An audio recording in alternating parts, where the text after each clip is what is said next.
மேல உட்காருங்க சார். நல்லா இது ஹைட்டா இருக்குதே. உட்காருங்க சார். மேல உட்காருங்க சார்.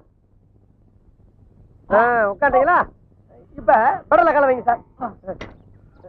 இந்த காலை மேல வச்சிடணும். வச்சிருங்களா? இதைய வண்டி நவர மாட்டேங்குது சார். ஏன் சார் ஏன் உசுர போட்டு வாங்குறீங்க? கைய மேல வைங்க சார். மேல வைங்க சார். என்ன கேட்காம கீழே இருக்க கம்பியை தொடவே கூடாது.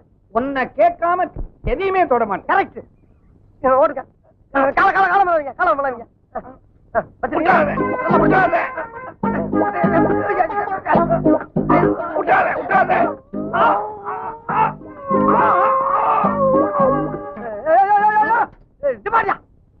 வீட்டுக்குள்ள சைக்கிள் கொண்டு போற சத்தம் பண்ண போறாங்க. உனக்கு கொஞ்சம் கூட அறிவே இல்லையா? வண்டியை திருப்பி விடு. திருப்ப வண்டியா? ஏப்பா செய்யற? ஏன் சாயிர? நல்லா உட்கார போல. ஏன்டா சாயிர?